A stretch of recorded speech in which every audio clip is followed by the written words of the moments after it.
আওয়ালাম ইয়ারা ইলাত তায়রি ফাওকাহুম সাফাতিন ওয়া ইয়াকবিদ মা ইউমসিকুহুন্না ইল্লার রহমান ইন্নাহু বিকুল্লি শাইইন বাসীর। আল্লাহু আকবার।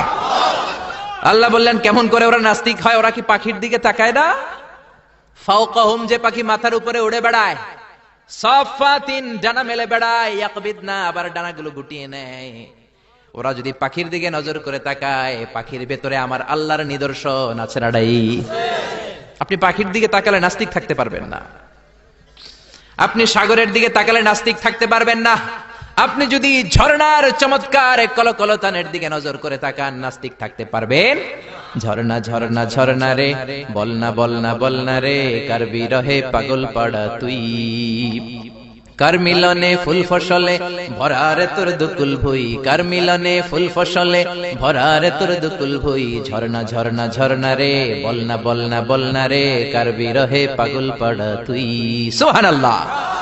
এজন্য আল্লাহ বললেন সাগরের দিকে তাকা, ঝর্ণার দিকে তাকা, পাখির দিকে তাকা, এগুলোর মধ্যে আল্লাহর নিদর্শন আছে না নাই? পাখিগুলো কেমন করে ডানা মেলে বেড়ায়, ফাওকাহুম সাফাতিন, আবার ডানা ঝাপটায়, আবার ডানাগুলো গুটিয়ে ল্যান্ডিং করে, ঠিক কিনা? এই পাখির কথা কোরআনে বলল কে? আব্রাহার বাঘিনীকে একটা স্পেশাল পাখি দিয়ে আল্লাহ সাইজ করছে। পাখিটার নাম কি? জোরে বলেন। ওয়া আরসালা আলাইহিম তায়রান আবাবিল, আবার কাবা ভাঙতে এলে পাঠাওয়া বাবিল, দাও খোদা দা আমায় আবার উমর দারাজ দিল, দাও খোদা দা আমায় আবার উমর দারাজ দিল। আল্লাহু আকবার। আবার সাইয়েদনা সুলাইমান আলাইহিস সালামের সাথে একটা পাখি ছিল।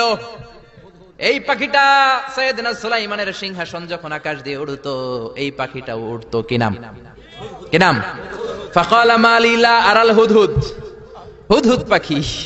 এই পাখি 1000 ফিট উপর থেকে নিচের দিকে, মরুভূমির কত নিচে সুন্দর পানি আছে, মিষ্টি পানি আছে, কত 1000 ফিট নিচে আছে। এই পাখির চোখের জুমিং পাওয়ার, মেগাপিক্সেল পাওয়ার এত বেশি ছিল, নজর করে জমিনের কত ফিট নিচে পানি আছে, সাথে সাথে সুলাইমান নবীর কাছে রিপোর্ট দিয়ে দিত। সুবহানাল্লাহ।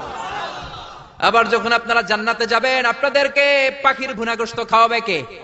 ওয়ালাহামি তাইরিম মিম্মা ইয়াশতাহুন। আপনারা জান্নাতে যখন ঢুকবেন, পাখির ভুনাগোশত ফেরেশতারা নিয়ে হাজির হয়ে যাবে।